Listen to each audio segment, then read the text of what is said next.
What's going on YouTube, y'all squad? This is your boy Yocrates, and we're back. Y'all, look, y'all see the venue, y'all see it. So this is Real Housewives of Miami season 5, episode 1. I know, I am behind. I will get caught up. All right, give me approximately 2 weeks. Okay, all right. Just give me some time, y'all. Look, if when I say I'm gonna come through, I'm gonna come through. Okay. So we start off with pretty much we have Alexia Marisol, Juliana, Adriana, Martina, and Nicole, and then we have Larsa and Gertie. In essence, they're all kind of having a blended conversation, even though separately. So I'll just kind of go by how I wrote my note because I didn't know that they were going to have the same conversation at some point. So you have, we find out that Alexia and Ty they're now married. They pretty much eloped. It happened at the end of the year, which for her was nice given all that she had endured, that whole year, from the setting. I'm sorry for the wedding setback, which was her fault, to her mother passing. Then we have, again, Julia, Adriana, Martina, and Nicole at Miami Open. Martina is the commentator. Julia and Martina are now empty nesters. So I guess that might be the beginning of what their storyline will be, and then it will transition on to, I guess, Julia not doing what she's supposed to do. hmm So we have Larsa and Gertie. Larsa ended up with a penthouse after house shopping, so she decided to go with that. Nothing wrong.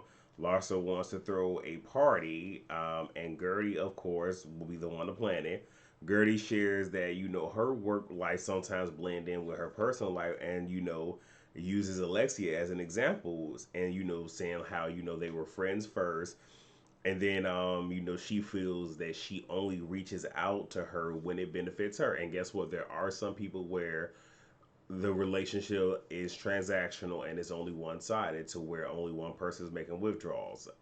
It is what it is, but when you notice that, you have to nip that in the bud as soon as you see it and establish boundaries to where this can't happen you know but she says that. And so now we have Alexia, and she lets Marisol know when she had her new wedding date planned. She called Gertie, but Gertie didn't sound happy for her. Her team forwarded her a list of venues for her that they had with the prior planning, and Alexia feels away. And now I need for them to give us more. I feel like this will be further flushed out in maybe like the next 2 episodes. But from how I'm looking at this, I'm sorry. You don't get to just up and change something last minute on me and then expect me to jump. Especially if I didn't know. I don't know if they had a contract or whatnot. If this was a friendly handshake, it was for the show. I don't know. But from what I've been able to ascertain, Gertie does this for a bit, for like, this is her business. So obviously she has other clientele. So yeah, you can't always just sit here and drop one thing for something else. And the fact that you've shown yourself to be very indecisive, and even with her saying, "Hey, do this questionnaire so I can get stuff right," and then you told her last season, "Oh well, I didn't do the questionnaire." Okay. At this point, I'm sorry. I'm on Gertie's side. Until I hear more, I'm on Gertie's side. So then and we found that Alexia compared Gertie's fundraiser for her brother to the bachelorette party that she threw her, and Gertie feels away, which I would too. Like, look, people are entitled. If someone is throwing you a bachelor, first of all, if somebody is going out of their way and spending their funds to throw you a party, they're doing it off of their budget, whatever their budget may be. If you don't like it, you don't have to be there. But if somebody is going in their pockets to sit here and do something nice for you, it just is what it is. Either you suck it up and you deal with it, or you just don't deal with it. But to sit here and compare this, a bachelorette party, which is something that's just meant to be fun, not necessarily outlandish and over the top, to a fundraiser that is, a bit well is a business entity that is potentially going to bring in other donors and whatnot. Like, yeah, it has to be done a certain. Okay, uh, okay. Larsa is no longer tolerating disrespect that's geared towards Adriana. Nicole can't make Larsa's party because she's going to be out of town. Adriana feels a way about the invite because, Larsa compared her to a man. And it's like, well, you may feel a way, but you know that you need to film this show. So, though you may feel a way, you're going to be there anyway. Because, I mean, if you really feel a way, you could have arranged it to where y'all could have a sit down on camera, independent of all the other people, and y'all could have talked about it. But no. But again, it's a show. I get it. Um, and then we find out in an online dispute that Julia tried to defend Adriana, and Larsa called her a weirdo. And Julia has taken that to heart, wondering if it's because she's a farmer that she's a weirdo. No, and to me that's like a very elementary thing for somebody to say, like, you're a weirdo. And but maybe, just maybe, that struck a chord with her because maybe she's been called weird before in her life or whatever. Maybe that steals from something. So I don't know. So I'm not gonna sit here and peg too much.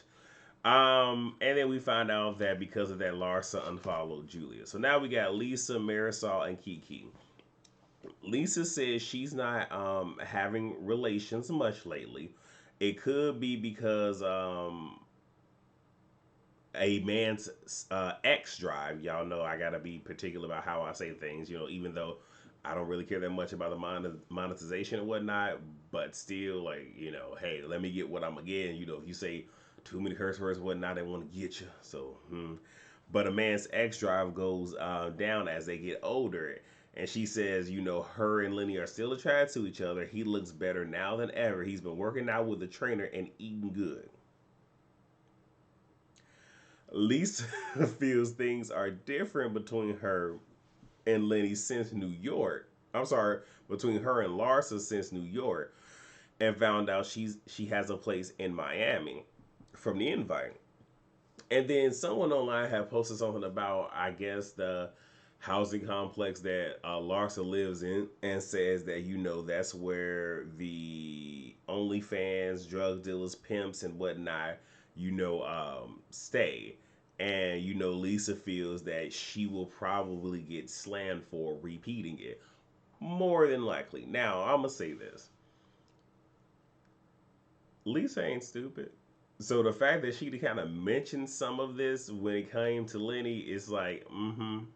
So you know what it is, and I don't know if it was last season or if it was season 3, to where they were at a charity. It might have been season 3, and he was tired. Lenny was seriously tired, and he wanted to go. And he's trying to convey to Lisa, like, I'm tired, I want to go. And then she literally called attitude, like, well, just walk. Sometimes the way that Lisa talks to a person is very disrespectful. Now, I am not saying that this is a green light for Lenny to cheat, because as of right now, don't know.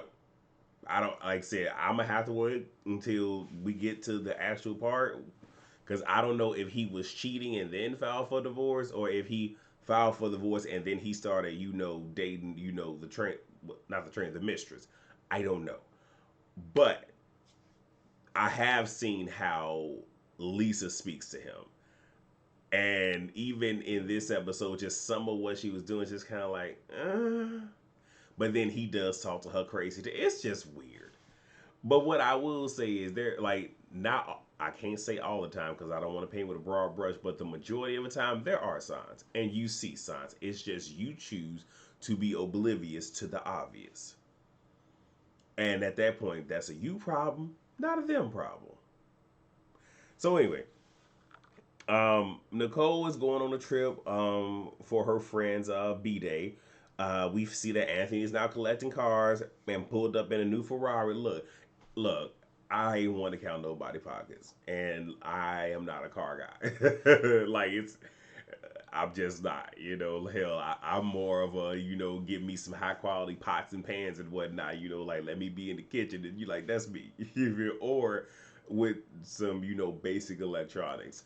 But hey, he like cars, bro. That's your money. Okay, look, you a pilot, you got your own plane. Do you, bro? Do you? I forget what his actual profession is, but still, do you? I they talk about their engagement party because he proposed over the New Year, and he wants for the wedding to be less than 100K, even though you just spent 400K on this dang on car. But I digress, because I'm about to say, because don't Dr. Nicole, don't she got her own, okay, name my business. They talk about her father, and she hasn't spoken to him in a while, but will invite him. She doesn't want to always be the one making an effort. I know that feeling because, baby, when I tell you I've been there, I've recently had a conversation about that with, a relative of mine where it's just like, I'm tired of being the one always having to go 100% of the way. Like, there was a point where I would go 99% of the way. Can you take one step? And that step isn't taken. So it's like, I'm at the point where I'm tired of doing that. Because, damn it, that's exhausting. No, no. So, I don't know how I did these notes, but I guess I'm going to just go with it. All right, so we have Lisa. She is feeling off. She's at home. She hasn't seen Larsa, hasn't talked to her. We see Larsa. Um, Adriana and Julia aren't invited now. So Larsa is actually in her penthouse, and she lets her crew know that Adriana and Julia are not invited to the pre-party. Um, but obviously, Lisa is. Lisa will be there, so there's going to be the pre-party, and then there's going to be the actual party, I believe, on a rooftop, which is where everybody's invited to. So Lisa lets us know she misquoted the post, and the building in place wasn't her building that was being referenced, and she wants to tell Larsa before anybody else can. Again, I know we're shooting the show and all this other stuff. You could have sent her a text message, like it's just a whole lot you could have did. But again, I get it. So Kiki tells Larsa about what Lisa said about the statement. I was just kind of like, I don't know, because Kiki was the first to come. Larsa says, "This is hers and not Lenny's." When I said, I wish I had the sound effect for the boop boop boop, boop shots fired. Okay, and then what did I put? I don't know what the. I don't know what that is. Oh, Gertie arrives. Then Alexia, then Marisol. Larsa asks Marisol about Lisa's comment. Then Lisa arrives and Larsa says, "Welcome to the hood." Now, that's one of those, and this is one of those things where people will take something that's said and pretty much like reduce it or surmise it to be something else because she never said hood. But okay, Lisa is thrown off. Larsa does a small home tour, and Lisa asks Larsa why did she call her place the hood, and then she begins to question Marisol, just like, okay, well, Marisol, what did you say? Because in her mind, okay, the only person that could have said something would have been Marisol. But this is also one of those things, though, and let me be clear, because I've had to learn this, where you have to own your own stuff. You really do. Like, I've learned that I have to be very selective about what I share with those that I'm related to. Like, it's gotten to that point to where I can't just tell everything because you have some people where they don't actually care, and I've noticed that I've had to repeat myself more than the same thing more than one time, important stuff. Or you have people taking it and turning it into gossip, and now this gossip is turned into something else, and this could potentially be used as a dagger against me if I ever verbally get into it with somebody, because hey, that does happen from time to time. And I had to get to the point where it's just like, I can't get mad at them. Like, yes, I'm upset with them because they're telling my business, but then it's like, but if I didn't tell them my business, then there will be no business for them to tell. So Lisa gotta, take some accountability there. So Lisa is thrown off. Lars, I already said that. So Larsa says, um, the blogs and you say you rent your home to pay your mortgage, and and then they say that she rents her backyard as well. Gertie and Marisol, pretty much in a roundabout way, say they've heard the whole written out rumors. I'm sorry, Lisa says her comment was a joke. And then Larsa says, okay, well, mine was a joke. I hate when people do that, where it's just like, oh, yours was a joke? Okay, well, then mine was a joke. Anyway, and then Lisa leaves because she felt attacked. And I'm going to be all the way honest, yes, I honestly did not feel that she was going to leave because, again, filming a scene, you want that check. So Gertie tries to calm Lisa and says that, Larson's just hurt, and that might be the reason for that comment. Lisa confronts Kiki and says, if I told, we all grown here. Sometimes we got to be a little bit more selective with our words. But she says, if I told you in the car I wanted to talk to Larsa, no, she said, I told you in the car I want to talk to Larsa, and you said that you will let me tell her. Kiki replies, it doesn't matter what I said. That's your problem. Now, right here, I'm gonna keep it a buck. I wouldn't mess with Kiki after that. Like, if you say to me, I don't care what I told you, I don't care what I agreed to, then yeah, I'm truly gonna feel away, because now it's just like I can't. Because in Kiki's mind is, I'm friends with you, and I heard this, so I felt that I should tell you. Now, what Kiki could have done is be like, I'm gonna let you tell her, but we're going to see her at this party. So if you haven't told her by the end of the night, I'm going to tell her. Something such as that. But hey, when they making promises and they can't keep it, so whatever. Gertie pulls Lisa to the side to help her, kind of like get into a better frame of mind. The remaining girls walk past, and Larsa and Lisa, end up speaking alone because Lisa did not want a whole crew around. Larsa says she's a really good friend and she's not malicious. I don't know about that. Lisa doesn't agree. Larsa asks, why repeat something you heard? I could talk about the stuff I read about your life, but I don't. I've earned my ish. Unlike you, you lean on Lenny all day and night. I said, now, shut your mouth and keep on talking. I'm like, oh, we just throwing it out all out there, and I know Larsa is in the place of hurt, and dang nabbit, that was kinda low, but I ain't mad. And I mean, if we gonna keep it a buck, I mean, she really ain't tell no lies. And I'm gonna say this, Lisa, ma'am, didn't you say my husband built the perfect wife and I built the perfect life? So you let a man build you? And what he built, he is going to do his damnedest to tear down. But anyway, so in walks Adriana and Julia, and they bring a literal olive branch. Lisa doesn't want to participate in the party. She says, their issues go back to New York, where Larsa wanted Lisa to defend her in her foolishness. Because she was trying to frame it as, well, you could have just said something, but you know I don't want a friend that's gonna sit here and just blow smoke up my fourth point of contact. I don't need yes people. That's not what I need. I need people to hold me accountable. Now, what I will say is, now, because I've had this conversation with somebody that I'm related to, where it's just like, hey, if I'm sitting in the room and it's a one on one, you ain't gotta say nothing. Like, I would expect you to, by virtue of your relation to me, but I get it. But when it goes from a 101 to a 201, 301, a pile up, and you just sitting there not saying nothing, I have a problem with that.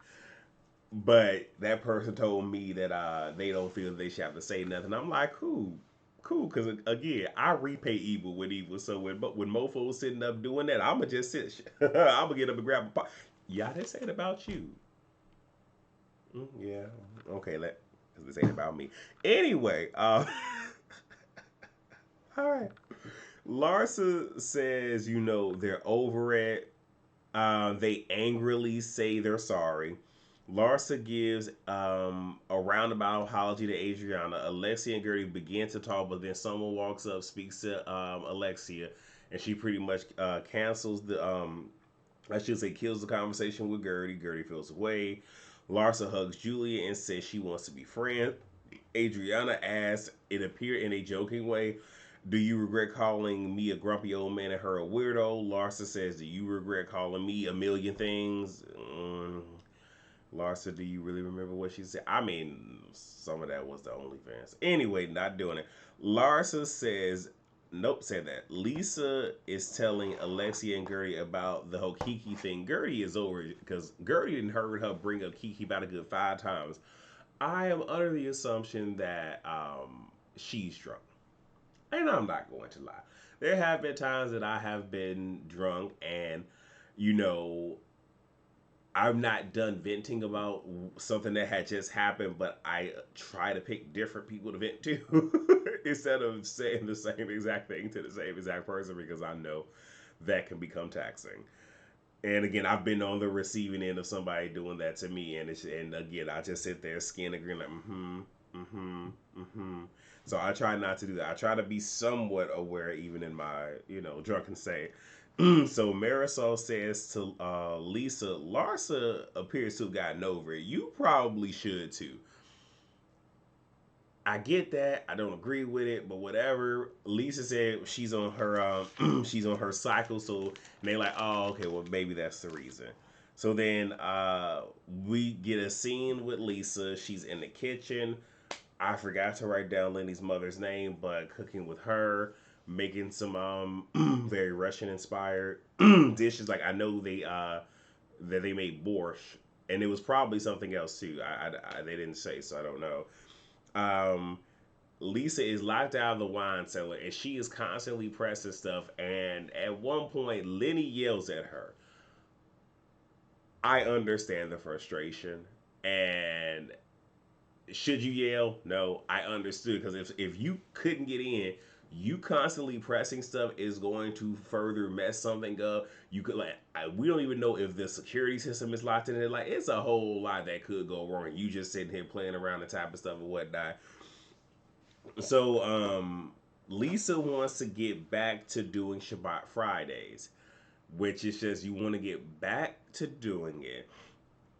But you're not Jewish because and like I said, just because you marry somebody that's Jewish does not mean you have to convert to Judaism. You do see that more in the Orthodox, Hasidic, and sometimes conservative sects, but you don't necessarily have to. But again, in those sects, primarily Orthodox and Hasidic, yeah, you sort of kind of have to.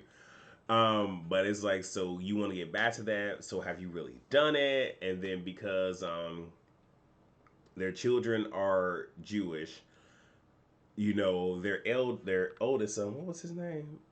Logan. He wants to, get into the stuff. He wants to go to, Hebrew school and whatnot to really, learn. They said the religion, but culture, that whole thing. Y'all do with that what y'all will. I ain't here to argue with your mammy. Um, and Lisa then, as they're eating dinner, is talking about the holidays and how she wants to do the holidays and whatnot, and even brings up Hanukkah, which is my favorite holiday, but it is a minor holiday, and I will say. For Lisa, the fact that you marry Lenny, y'all been married for how long you have been, and you don't know anything about Judaism, is a bit alarming because that means that you don't know about a part of his life that may be very, very dominant. Because even with Hanukkah, even though it is very mainstream, it is considered a minor holiday. And the only reason that it is as big as it is because it falls around the time frame of Christmas. And I'm giving y'all a history lesson.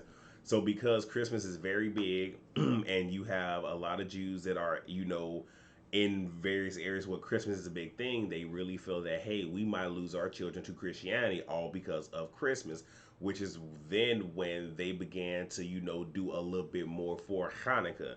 So rather than it just being the light of the candles for 8 days and, having food that is cooked in oil because oil was used in the miracle of Hanukkah, it went from not just that to 8 days of presents amongst other things, and these being add-ons to try to keep their children within the faith.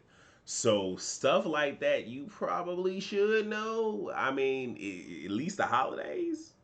And okay, I'm gonna leave Lisa alone because we know Lisa about to go through.